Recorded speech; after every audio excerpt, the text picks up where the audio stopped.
Le 1er mai, fête du travail, aggravation de la misère, persistance de la vie chère et chômage des jeunes. L'unité d'action syndicale dresse un tableau sombre au Burkina Faso et appelle l'exécutif à réactiver le cadre du dialogue gouvernement-syndicat. Zoom ce soir sur des travailleurs qui fêtent le travail dans le travail. Ils sont sapeurs-pompiers, agents de santé ou encore journalistes ou techniciens. Ils ne connaissent pas de férié. C'est le grand format de ce 19h30. Le sommet extraordinaire du G5 Sahel, il s'est ouvert cet après-midi à Ouagadougou.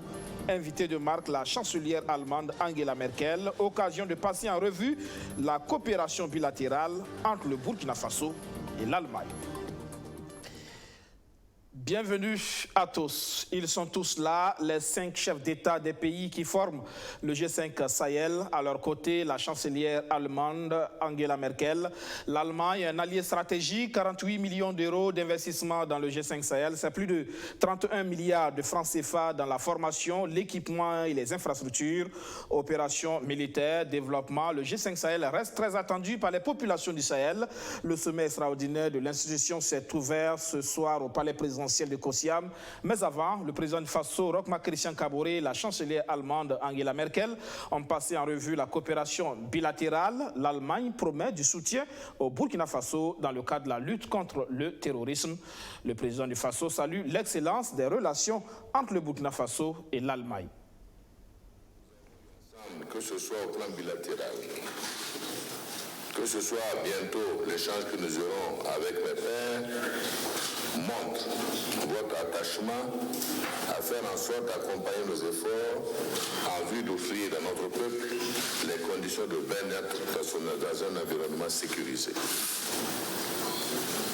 Chers amis de la presse, avec Madame la Chancelière, nous avons passé en revue la coopération entre nos deux pays, tracé de nouveaux sillons et bien entendu évoquer la situation sous-régionale avec les efforts que nous consentons à travers les organisations sous-régionales pour répondre adéquatement aux menaces de tout ordre qui pèsent sur notre pays.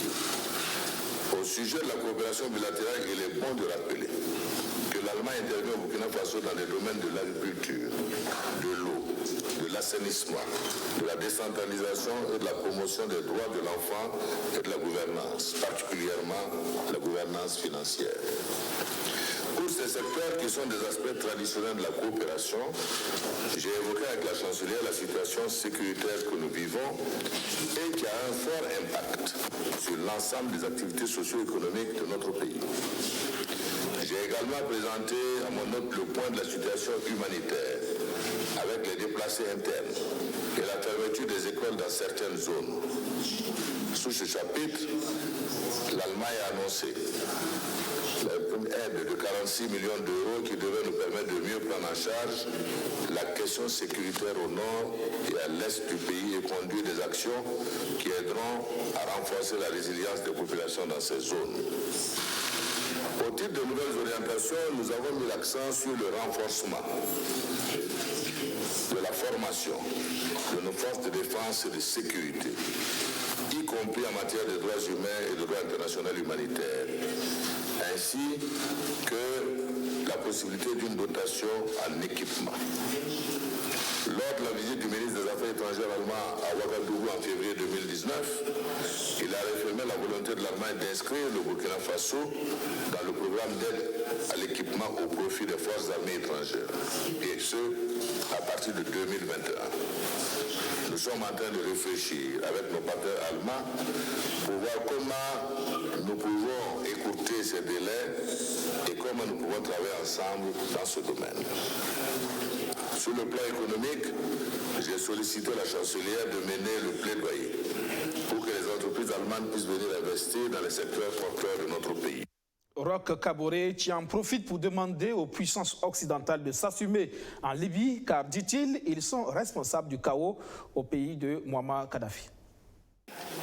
Il est clair que la vision africaine qui était au départ, à travers l'Union africaine, de rechercher les voies internes pour solutionner la question libyenne a été balayée vers demain, malgré l'ensemble des interventions qui avaient été faites par l'Afrique. La solution qui a été choisie était évidemment de faire partie Kadhafi, et ce départ a amené aujourd'hui une dislocation, je dirais, du pays en plusieurs sous-groupes, avec des équipements militaires qui sont énormes et qui inondent donc notre sous-région.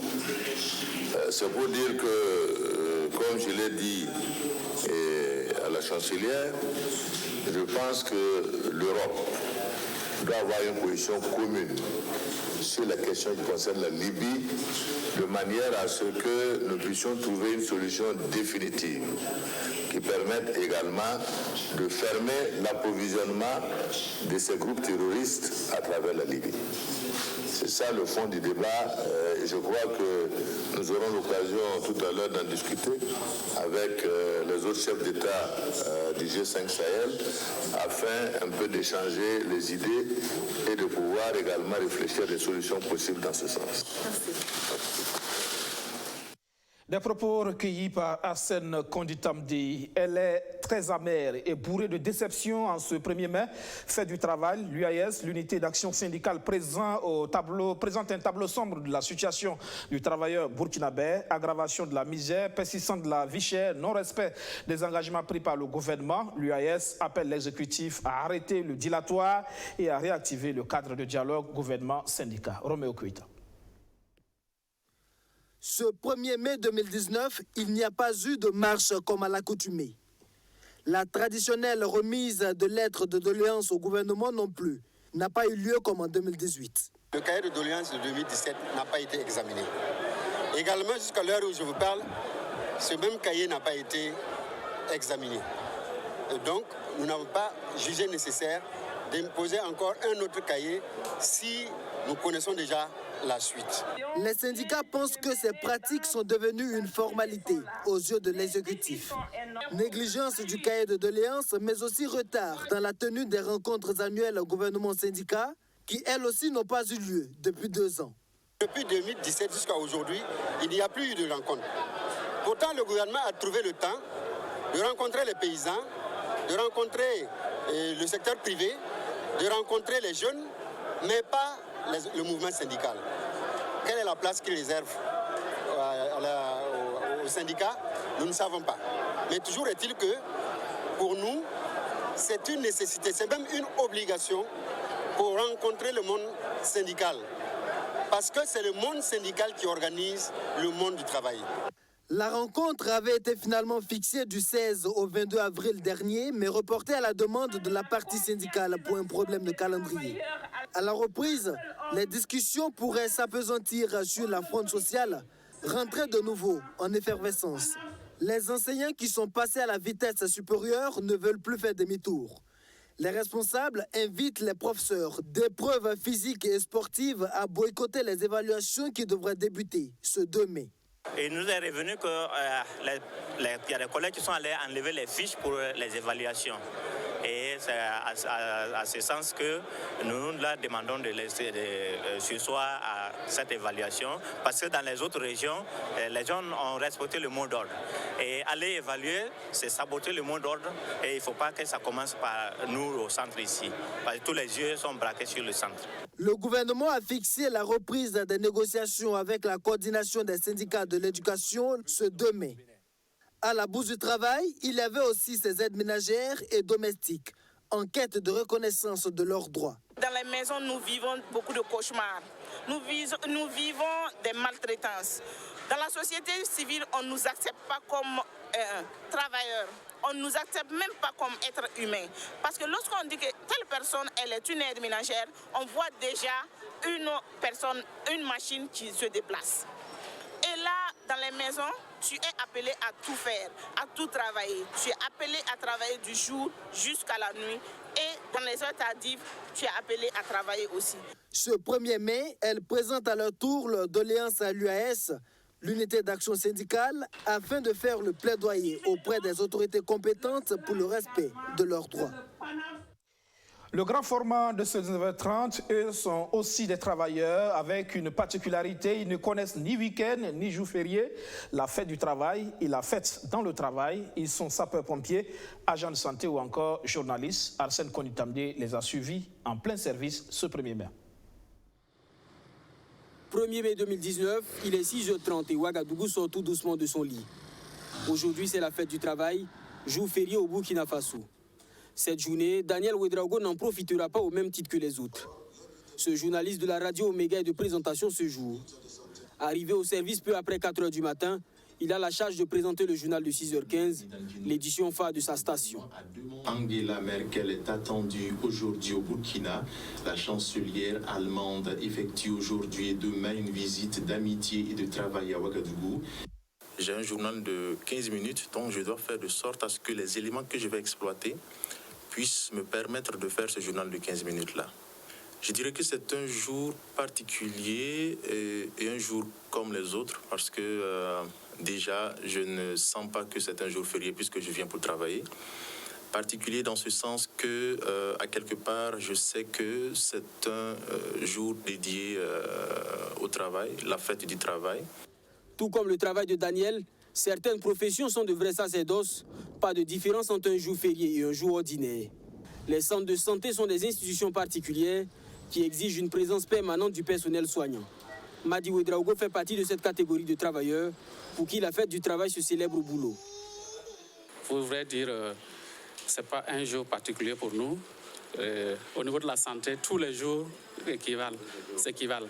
Bon, ça veut dire que ce soit un jour de fête, que ce soit un jour ordinaire, nous sommes au chevet des malades pour en tout cas leur apporter le peu que nous en savons.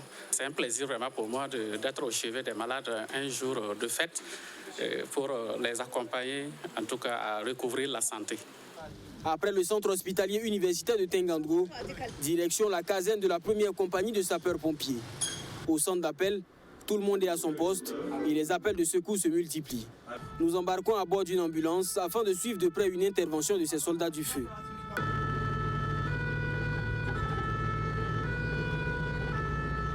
Sur les lieux de l'accident, on dénombre 3 blessés. Après avoir porté assistance à ces derniers, cap sur le centre hospitalier universitaire Yalgado Ouedraogo.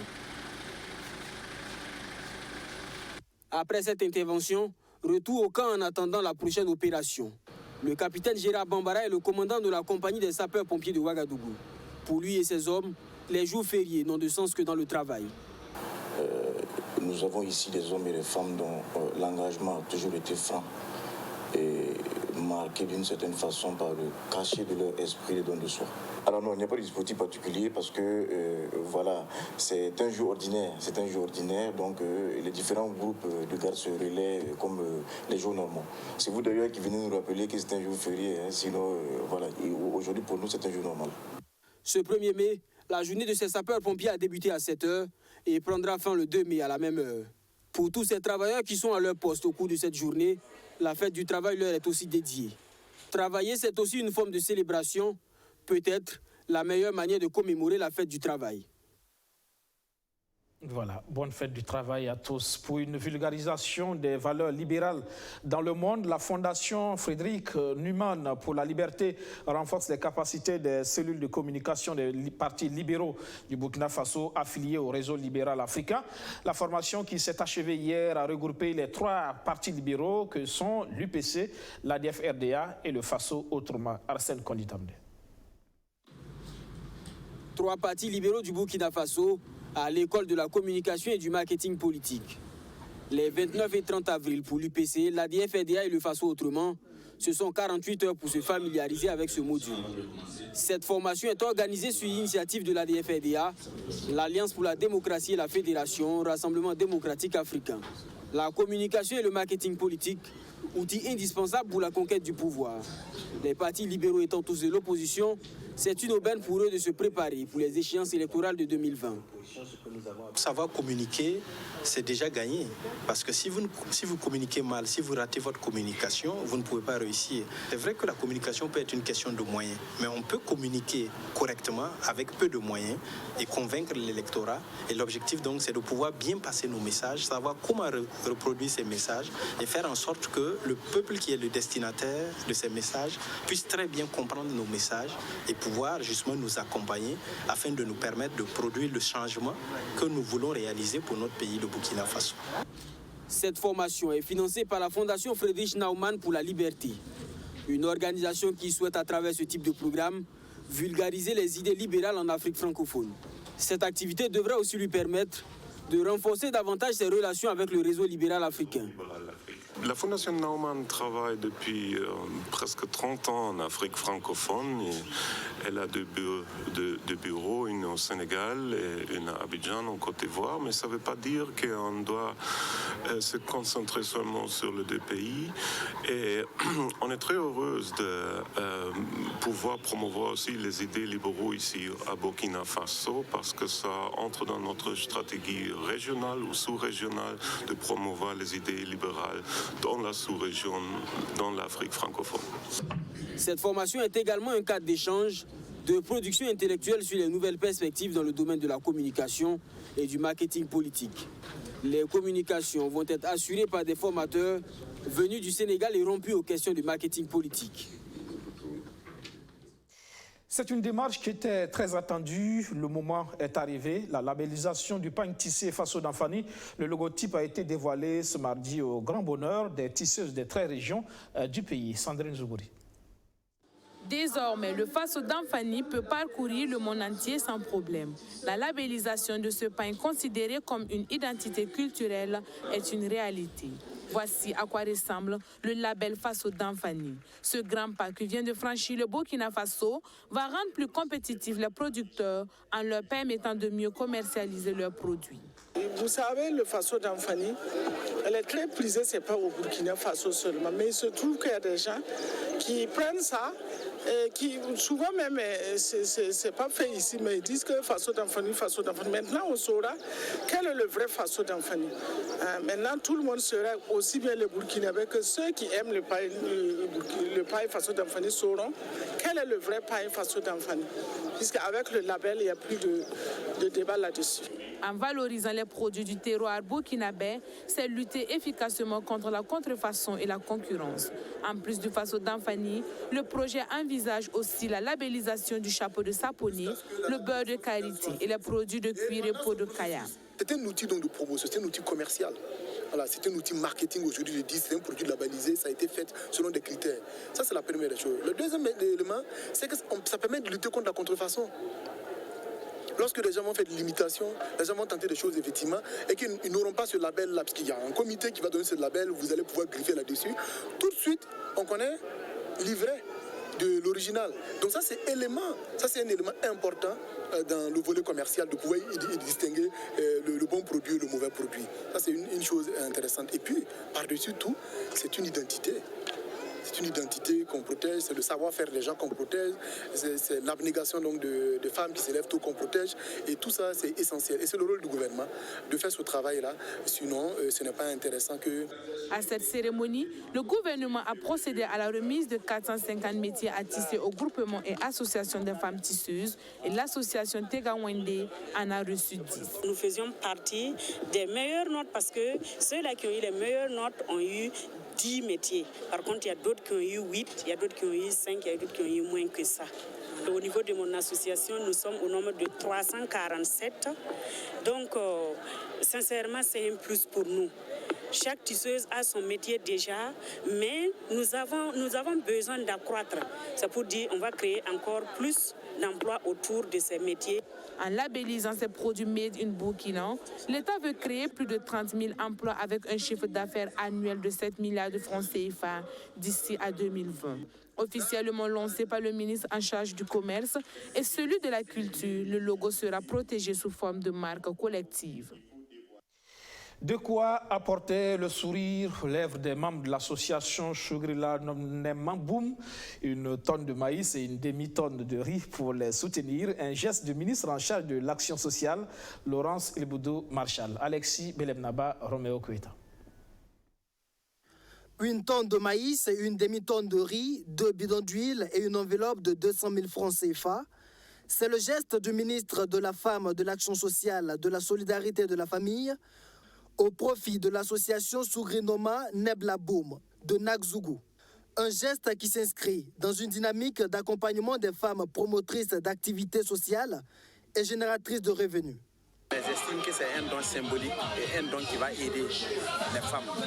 On a voulu les accompagner et traduire notre gratitude à ce qu'elles font jour et nuit pour améliorer les conditions de vie de leurs familles respectives et en même temps traduire notre reconnaissance à l'ensemble des femmes et des membres de l'association ici présents pour leur engagement à accompagner le développement de ce pays et à aider les familles.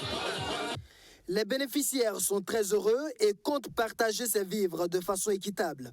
La tonne bala mini isababa loransi el buro ngudi kuninga kontona amen sunle anu biote kan parabatala fiat mengana liman niga fana ndira me.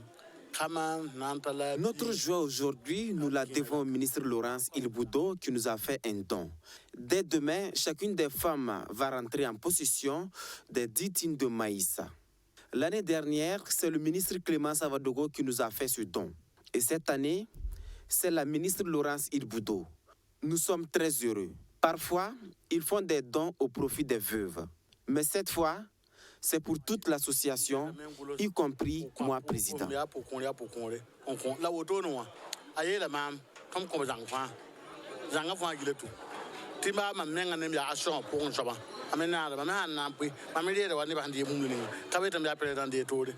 Le geste est salué par le ministre Clément Savadogo qui avait déjà fait autant à la 10e édition et compte redoubler d'efforts dans l'accompagnement de ces femmes battantes.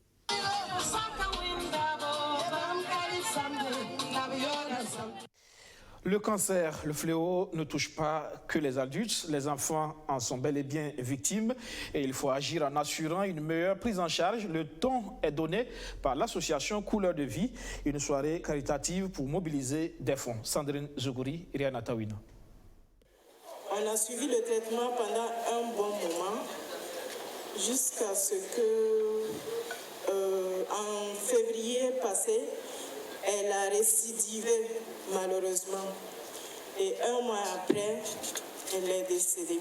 Triste histoire, mais qui interpelle tout un chacun à faire de la lutte contre les cancers infantiles son cheval de bataille. Très touchée, certaines femmes n'ont pu contenir leurs larmes comme cette femme. C'est très douloureux de perdre son enfant si tôt dans ces conditions. Oui, en l'écoutant, j'ai eu les larmes aux yeux en tant que mère et je compatis à sa douleur. Et je l'exhorte à beaucoup de courage et à essayer d'accompagner les autres femmes, les autres mères, pour que d'autres enfants ne tombent pas dans ce même cas. Dans un même esprit, tour à tour, elles ont fait parler leur cœur. Des fonds ont été collectés pour assurer une meilleure prise en charge des enfants atteints du cancer. Une collecte rendue possible grâce à l'association Couleur de Vie à travers une soirée caritative 100% femmes entre amis. L'association Couleur de Vie organise chaque année une soirée caritative éducative entre femmes pour sensibiliser les femmes, leur faire comprendre la nécessité de dépister à temps les enfants malades. Et ce soir, nous sommes là pour parler du cancer infantile, qui est un fléau qui fait ravage et qui est ignoré par certaines personnes. Donc, tirer la sonnette d'alarme que cette maladie existe. Parce que quand on parle du cancer, les gens pensent que c'est uniquement les adultes. Or, nous avons des enfants qui sont à la pédiatrie Charles de Gaulle et à l'hôpital Yalgado qui meurent de cette maladie-là. Donc, c'est vraiment tirer la sonnette d'alarme, sensibiliser les femmes qui sont les mamans, à vraiment susciter en elles plutôt la culture du dépistage à temps. Le néphroblastome, le rétinopathe rétinoblastome et la leucémie, quelques types de cancers qu'on découvre chez les enfants. Et ces femmes ont été sensibilisées dans ce sens. Si certaines participent pour la deuxième fois, Bibata Zida est à sa toute première participation. C'est ma toute première fois de participer à une telle soirée. Et c'est au nom de mon ministère, j'ai été désignée pour participer à la soirée. Et quand je suis arrivée, et à la suite de tout ce que nous venons de constater, nous avons été émus. Moi, particulièrement, j'ai été émue d'entendre parler du cancer des enfants. Et je ne savais pas que ça existait. Bon, malheureusement, le docteur Kaboré s'est entretenu de long en large et sur ce phénomène qui est vraiment très grave et qui est réel surtout. La douleur, la charité, l'espoir et un peu de détente à travers chant et danse. Une soirée 100% femmes entre amis, moment de solidarité, de mobilisation pour faire face à un mal qui détruit le fruit de 9 mois de grossesse. Fin de cette session d'information. Merci de l'avoir suivi. Excellente soirée sur notre chaîne. Bonsoir.